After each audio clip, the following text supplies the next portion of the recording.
Did you know that one of the world's most famous landmarks was built to terrify people? Yes, you heard that right.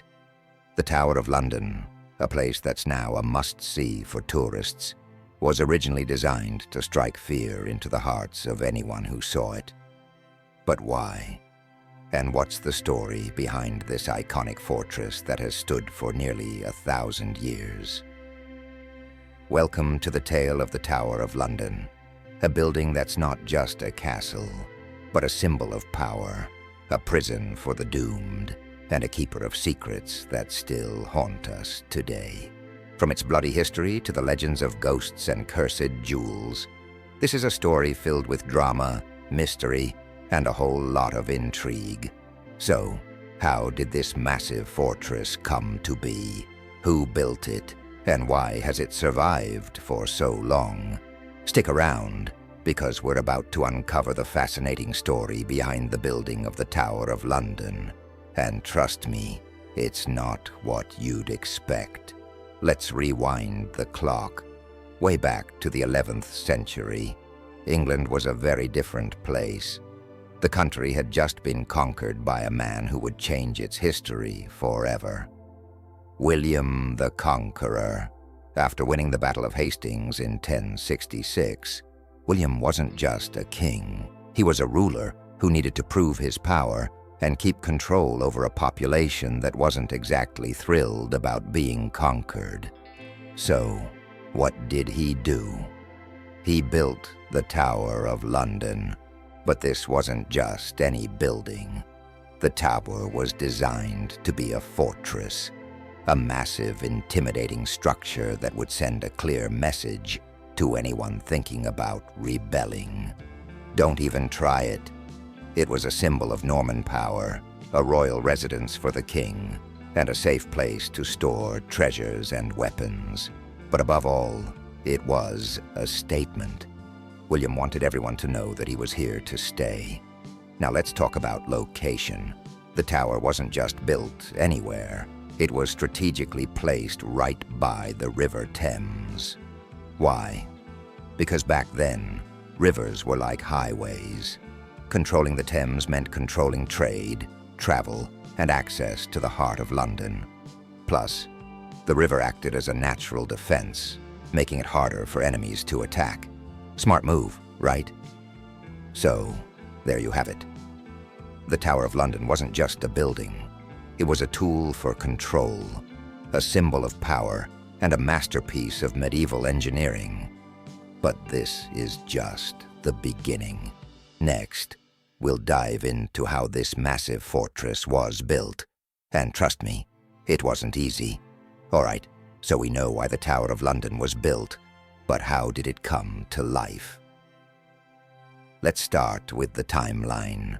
Construction began in 1078. That's over 900 years ago. And it wasn't a quick project. The initial phase, which included the iconic White Tower, the central keep, took about 20 years to complete. But here's the thing. The Tower of London wasn't built all at once.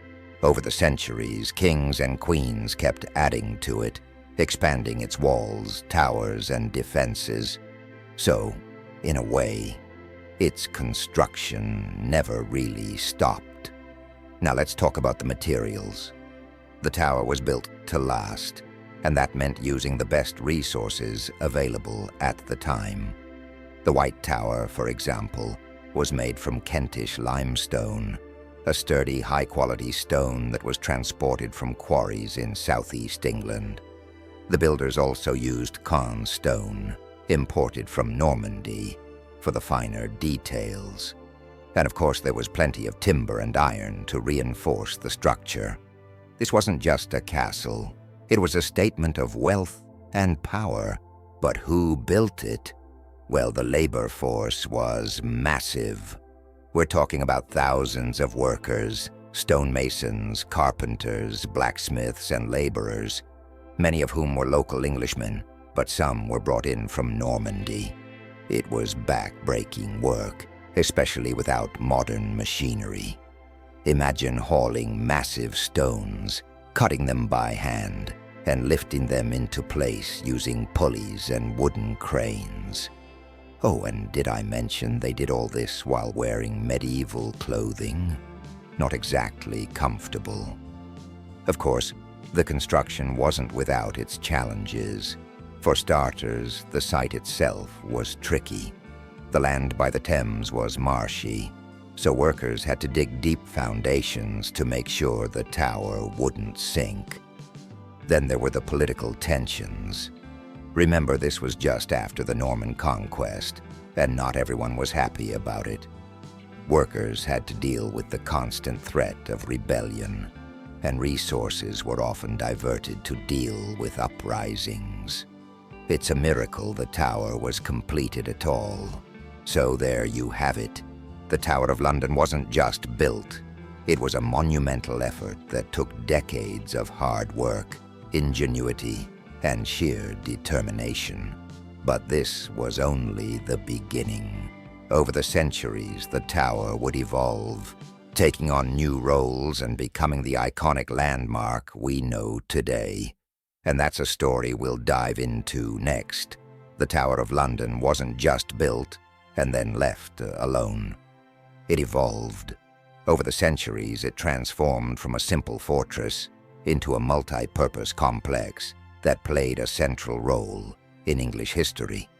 Let's start with the physical changes. After the White Tower was completed, kings and queens kept adding to it. New walls were built, towers were added, and the entire complex expanded to include everything from royal apartments to chapels. By the 13th century, it was a sprawling fortress that looked very different from its original design. But the tower wasn't just growing in size, it was also changing in purpose.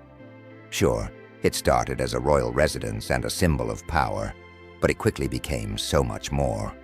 For starters, it was one of the most secure places in England, which made it the perfect spot to store the crown jewels. And let's not forget its role as an armory. For centuries, the tower housed weapons, armor, and even a royal mint where coins were made.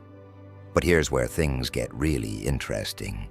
The tower also became a prison, and not just any prison. It was where some of the most famous and infamous figures in history were held. Think kings, queens, nobles, and even religious figures. People like Anne Boleyn, Sir Walter Raleigh, and even Elizabeth I were locked up here. And for some, it was the last stop before their execution. The tower's walls have seen more than their fair share of drama and tragedy. Now here's a fun fact you might not know.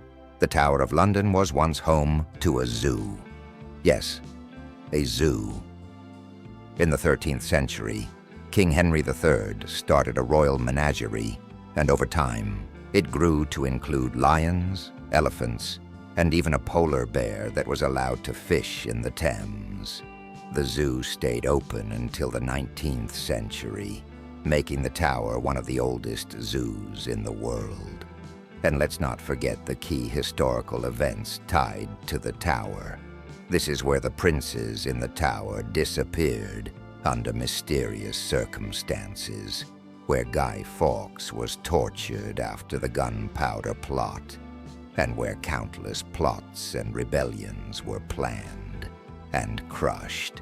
The tower has been at the center of some of the most pivotal moments in English history. So, from fortress to prison, treasury to zoo, the Tower of London has worn many hats over the centuries. But its story doesn't end there. Next, we'll dive into the secrets and legends that make the tower one of the most fascinating places on Earth. If you think the Tower of London is just a historic castle, think again. This place has a darker side.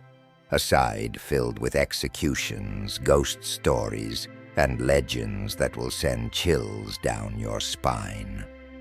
Let's start with the executions. The tower has witnessed some of the most infamous deaths in English history. Among them was Anne Boleyn, the second wife of Henry VIII, who was accused of treason and beheaded within the tower's walls. Then there was Lady Jane Grey, the 9 Days Queen, who met a similar fate.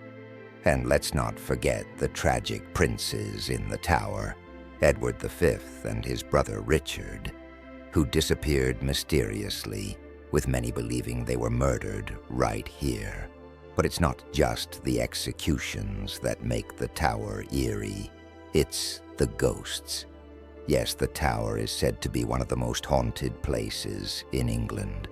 Visitors and staff have reported seeing the ghost of Anne Boleyn wandering the grounds, carrying her head under her arm. Others have claimed to hear the screams of tortured prisoners or catch glimpses of shadowy figures in the corridors. Whether you believe in ghosts or not, there's no denying the tower has a spooky atmosphere. Now let's talk about some of the tower's most intriguing legends. First up, the ravens.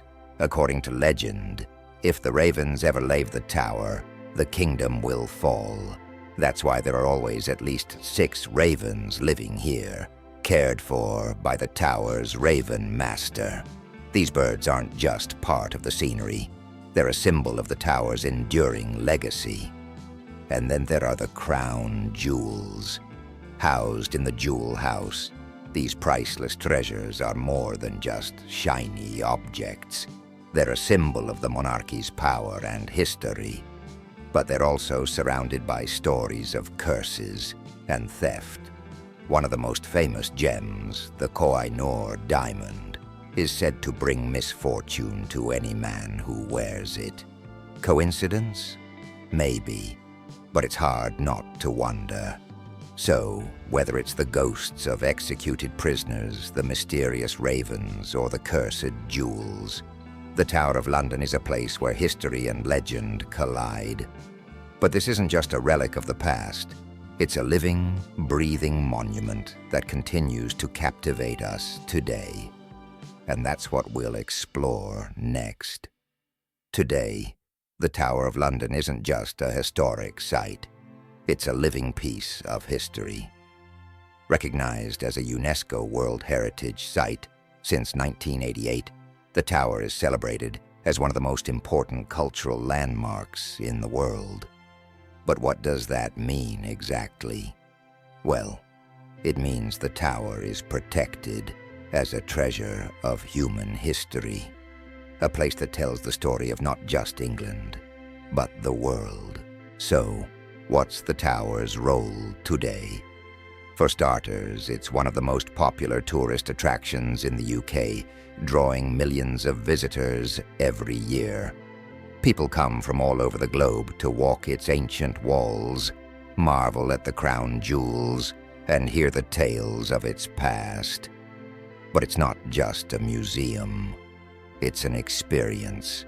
The yeoman warders, or beefeaters, offer guided tours filled with humor and history, while costumed reenactors bring the past to life. And let's not forget the ravens, who are still here, keeping the legend and supposedly the kingdom alive. But the tower's significance goes beyond tourism.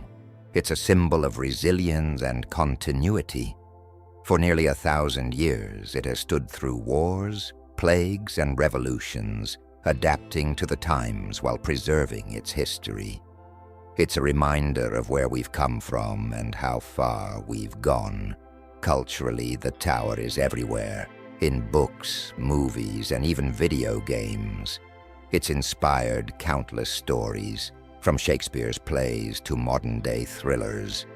It's a place that sparks the imagination and connects us to the past in a way few other landmarks can.